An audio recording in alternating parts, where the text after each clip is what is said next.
At the end of the 1920s, the United States didn't look like a fragile economy. Quite the opposite. It was a nation growing rapidly, industrially powerful, constantly producing technological advances, and experiencing a collective sense of prosperity that seemed to spread across the entire country.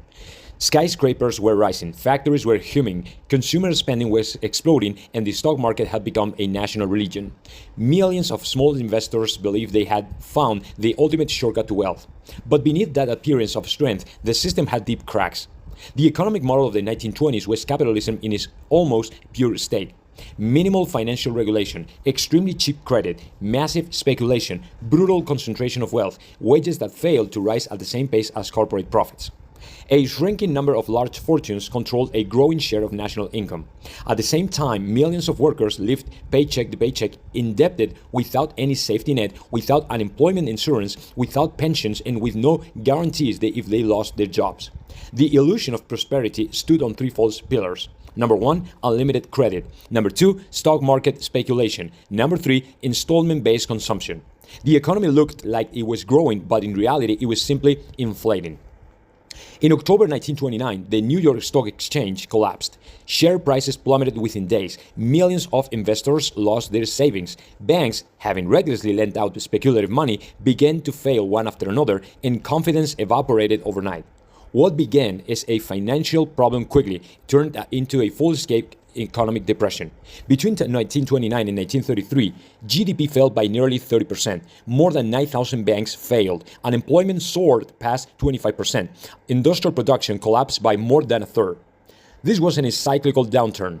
It was the mass destruction of the nation's economic fabric. Entire families lost their savings, their homes, their jobs. Shantytowns, nicknamed Hoovervilles, began to appear.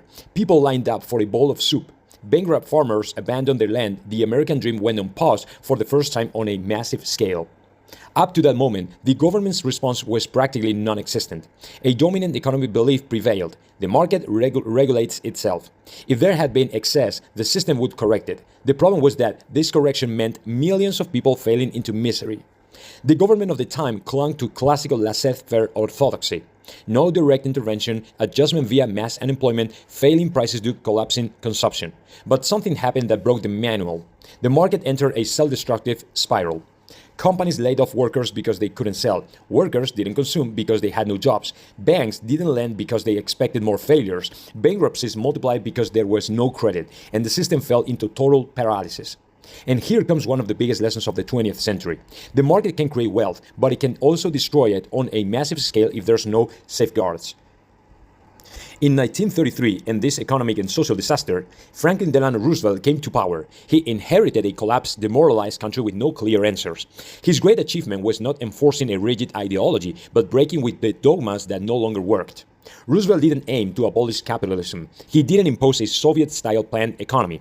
His approach was different. If the market has failed, the state must intervene to save it, even if that upsets the financial elite. This marked the beginning of a shift that would change American history. But let's be clear, that wasn't born out of blind faith in government. It came from absolute emergency. Intervention wasn't ideological, it was a national survival tool. One of the central problems of the collapse was the banking system. Banks, number one, mixed citizens' deposits with speculative investments. Number two, they lent money with no real backing. Number three, operated with virtually no public oversight. When massive withdrawals began, the system imploded. The new administration made a decisive move. Temporary bank closures, audits, separation of commercial and investment banking, and federal guarantees for deposits. This wasn't cosmetic reform. It was a total reconstruction of the financial system. Citizens gradually regained trust. Savings returned. Productive credit returned. This marked a turning point. The state stepped in as the referee, not the direct manager, but the guarantor of stability. Another brutal problem was mass unemployment. Millions had not only lost their jobs, they had lost their economic dignity. The private sector was frozen and unable to absorb that labor force. Here comes another historic shift. If the private sector cannot create jobs during a depression, the state will. Thousands of public programs began hiring directly. Road construction, dams, bridges, public buildings, rural electrification. The state became the largest employer in the country during the crisis. Money wasn't simply banded out. People were paid for real work. And that revived consumption, production, and tax revenue. Up to this point, the US was still tied to the gold standard, which severely restricted the government's ability to expand spending. The money supply depended on a physical gold reserves. In normal conditions, this imposed discipline. In a depression, it became a cage. Here, the first seed of a major future debate was planted. To save the economy, liquidity was needed, and to create liquidity, the gold tie had to be broken. Roosevelt suspended domestic convertibility of dollar into gold. It was a technical and political decision of enormous weight, and it allowed massive public spending, but it also opened the door to a new monetary world based on debt and fiat confidence. This would become the long-term Achilles heel. In the 1940s, 50s, and 60s, it enabled real prosperity. In later decades, it enabled chronic over-indebtedness. The problem wasn't the tool, the problem was how it was abused later. From these dark years emerged a new economic philosophy. The market is essential for creating wealth. The state is essential for stabilizing the system. Without both, the model collapses. This wasn't socialism. It wasn't pure liberalism. It was a mixed economy forged out of necessity, not theory. Here, the scaffolding began to form for what would later become the greatest middle class of modern history. This pattern wasn't unique to the United States. Spain, despite the major political differences, experienced something similar in the 1960s. Rapid industrial development, infrastructure expansion, massive internal migration from countryside to city, creation of modern early middle class, access to home ownership, expansion of education, and most of that. Not through a purely liberal model, but through a clear mixture of it. Protected markets, state planning, strong public investment, gradual opening to global markets. So the parallel is clear. When market forces, productive growth, and structural investment combine, the middle class flourishes. So the crash of 29 made something clear. Unrestrained capitalism can destroy society. A passive state is not neutral, it worsens crisis, and the market needs rules if it's to survive long term. The US didn't escape the Great Depression by magic. It escaped because it broke dogmas, intervened when necessary, and accepted that the system needed to be corrected from within, not abolished. The true miracle hadn't arrived yet, but its foundations were laid here in the chaos, fear, and ruin, and in one essential decision: change the system in order to save it.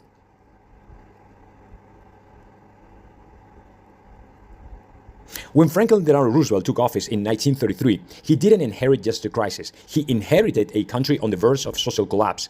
Millions of unemployed workers, shuttered banks, bankrupt companies, and real hunger across many regions of the nation. It was in that context that the New Deal was born, not as a rigid ideological plan, but as a pragmatic, experimental, and progressively expanding innovation package. Roosevelt didn't arrive with an academic manual in hand. He arrived with a simple idea. If the system is not corrected from within, the system will disappear. And that's why the New Deal didn't try to replace capitalism. It aimed to rebuild it on new foundations of social, financial, and productive stability. The first battlefield was the financial sector. Without stable credit, there can be no investment. Without investment, no jobs. Without jobs, no consumption. The banking collapse had destroyed the confidence of the average citizen. Money had stopped circulating. Key decisions were made. Temporary nationwide bank closure, bank holiday, massive audits, elimination of insolvent banks, clear separation between commercial and investment banking, federal deposit insurance. This last measure was crucial. For the first time, small savers knew their money was protected. Savings returned, productive credit returned. Banking stopped being just a casino and returned to its basic economic function. This point is essential for understanding the miracle that came later. The middle class doesn't emerge from wild credit consumption. It emerges from a stable financial system. With the private sector paralyzed, the government assumed the role of employer of last resort, and not through passive subsidies, but through massive public works. Huge public employment programs were created. Highways, bridges, dams, electrical grids, railroads, public buildings, full rural electrification. Millions of people who had nothing began receiving a paycheck again. This wasn't charity. It was productive work paid for by the state. Public spending had a double effect. Number one, it provided direct income to families. Number two, it reactivated private demand in a cascading effect. Money began circulating again. Small businesses revived, factories received orders, and the economic engine restarted. Here we see one of the central principles of the model. The state doesn't replace the market, but it revives it when it falls into a coma. The New Deal didn't destroy large corporations. It didn't nationalize them en masse. What it did was reorganize the rules under which they operated. Minimum wage standards, work hour regulations, competition rules, control of abusive monopolies, oversight of strategic sectors. Large corporations continued to exist, continued to make money, and continued to serve as the productive engine of the country, but now within a regulated framework. And this is essential. The prosperity of the 1950s wasn't built against businesses, but with them under clear rules. High corporate profits? Yes, but wages rising in parallel? Also, yes. Before the New Deal, American workers were practically alone against corporate power. Unions existed, but they were weak, repressed, and fragmented. The new legal framework shifted the balance of power. Right to unionize, right to strike, mandatory collective bargaining, federal minimum wage, limits on working hours, compensation for workplace injuries. For the first time, the worker became an economic actor with real political weight. This created conflicts with business elites, tough strikes and social tensions, but it also produced something fundamental. Wages began to follow productivity. This detail is key to understanding why the American middle class would grow so much. Workers didn't just produce more, they shared in the growth. This is one of today's greatest errors. Productivity goes up, wages don't. One of the most revolutionary pillars of the New Deal was the creation of the Social Security system. For the first time in U.S. history, guaranteed retirement, unemployment assistance, disability protection, and support for widows and orphans. This changed the nation's mindset. People no longer depended solely on their physical strength until the day they die. The idea of dignified retirement emerged. The sense that state also protected citizens in old age took root. This was a cultural revolution. It didn't destroy the work ethic. It didn't create mass dependency. It created a long-term stability. And without stability, there is no middle class. None of this was free. The government grew in size, spending, regulatory power, and administrative reach. Bureaucracy expanded and taxes increased. And so the eternal debate emerged. Was this state expansion necessary? Were boundaries crossed? Did it create long-term dependencies? History's answer is clear. Without that massive expansion of the state, the economy would not have recovered. But another dangerous seed was planted. Once the state learns to spend without restraint, it becomes very hard to teach it to stop. This problem would explode decades later with the complete abandonment of the gold standard and chronic over indebtedness. At this point, it wasn't yet visible, but the tool had been created. During the New Deal, monetary policy became far more flexible. The government needed to issue money to finance its expansion. The dollar began to gradually detach from gold as a physical limit. This allowed massive spending, historic free infrastructure projects, and broad social programs, but it also introduced a structural change. Prosperity began to depend not just on real production, but on monetary expansion. This is the long-term Achilles heel. In the short and medium term, it worked extraordinarily well. From the 1970s onward, it became a trap of debt and offshoring. The New Deal wasn't just spending, it wasn't just unions, it wasn't just pensions. It was the coordinated combination of 5 pillars. Number 1, a repaired and stable financial system. Number 2, the state as the initial engine of employment. Number 3, strong productive companies. Number 4, protected workers. And number 5, a minimal but universal safety net. This is what allowed the takeoff that came later. It created the structure for a future society of homeowners, a skilled workforce, universal access to mortgage credit, mass education, stable consumption, and none of this appears out of thin air. Spain, despite political differences, followed a similar pattern in the 1960s. Strong state planning, gradual economic opening, massive infrastructure projects, rural to urban migration, rapid industrialization, birth of the modern middle class. The same mechanism, first structural investment, then consumer expansion, never the other way around. The New Deal wasn't perfect, it wasn't clean, it wasn't ideologically pure, it was economic open-heart surgery. It saved American capitalism from self-destruction. It created massive employment. It stabilized the banking system. It empowered workers and introduced pensions and social security. And above all, it prepared the ground for the great miracle that would follow, the explosion of the greatest middle class the world has ever seen. But it also planted the bomb of the future. Growing public spending, dependence on debt, the final break with gold as a natural break. That doesn't explode here, it explodes later. When World War II ended, the world was devastated. Europe was in ruins, Japan was destroyed, the USSR was weakened, even if it emerged militarily victorious. And in that map, one key fact stands out. The United States came out of the war with its industry intact and massively developed. The factories that had produced tanks, ships, and planes could now produce cars, homes, appliances, machinery, and mass consumer goods. The country had an abundant labor force, extraordinary industrial capital, natural resources, technological advances, and enormous domestic demand. Of all this created a perfect storm of prosperity. But the key is that this growth didn't remain only in the hands of the big businessmen. What set the US apart from the other industrial powers was that wealth was distributed relatively broadly. Because the institutions reformed in the 1930s, strong unions, regulated banking, social security, minimum wage pensions, public works, and active state as a referee allowed productivity and wages to rise together. And that's how the American middle class was born, a historically almost unrepeatable phenomenon. The 1940s, 50s, and much of the 60s were decades of nearly permanent full employment. Factories ran 24 hours a day, output multiplied, and labor productivity grew spectacularly.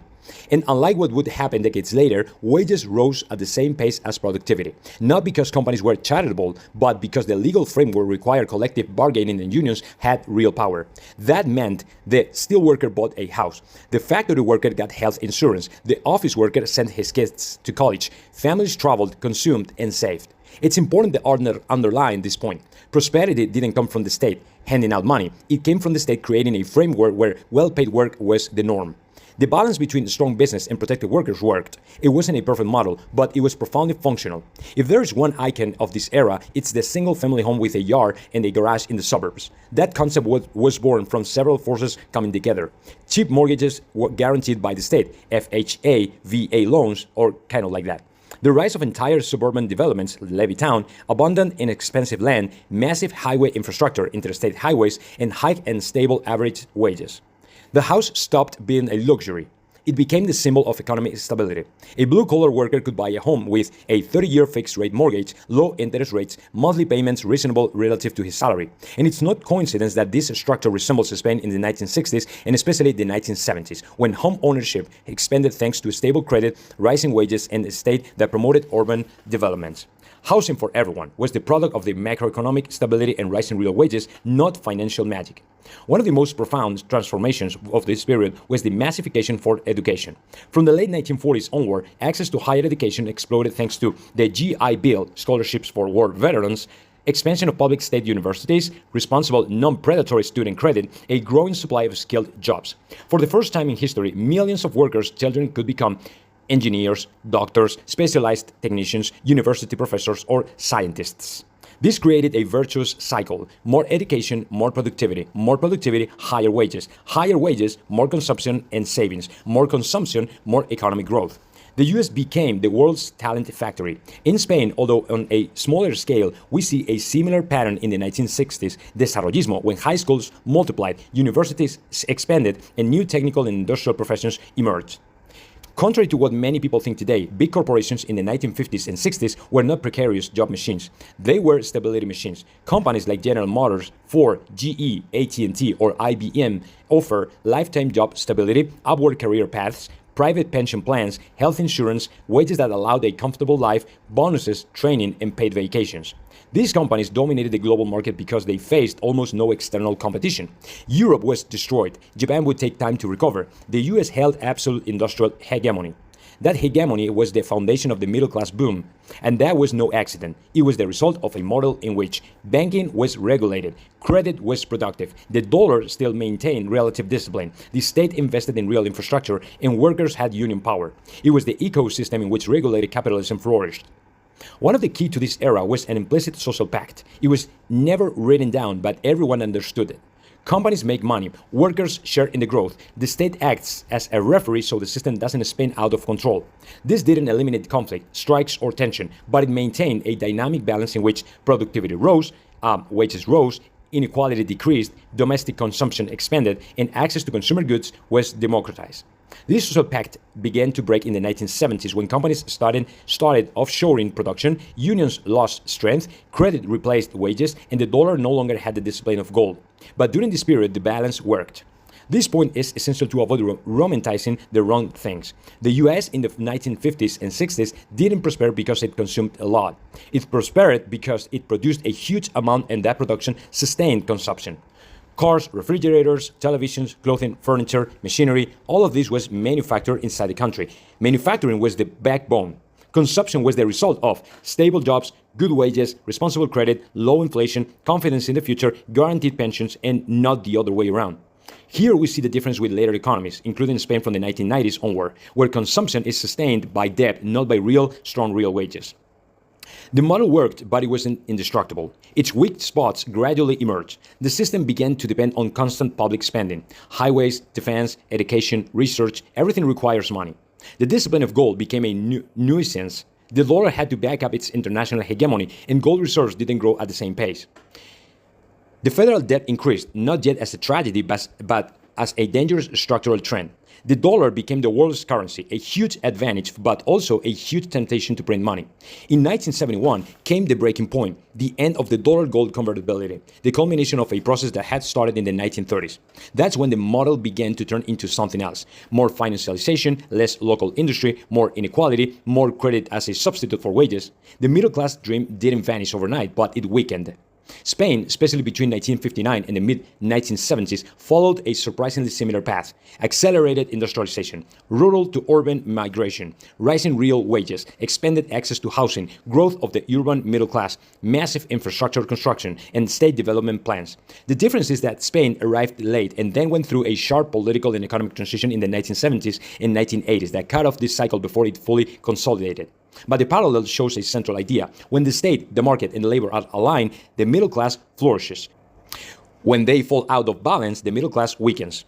So the 1945-1970 period is when the American mixed model reached its maximum power. High real wages, accessible housing, stable unemployment, universities as a real social elevator, strong domestic corporations, regulated banking, a strong but not suffocating state, sustained growth. It is the greatest historical success of a mixed economy. Productive capitalism plus pragmatic interventionism. But it is also the beginning of the end. The monetary system began losing discipline, debt became a habit, the abandonment of gold opened the door to excess, and future globalization would break the internal social pact.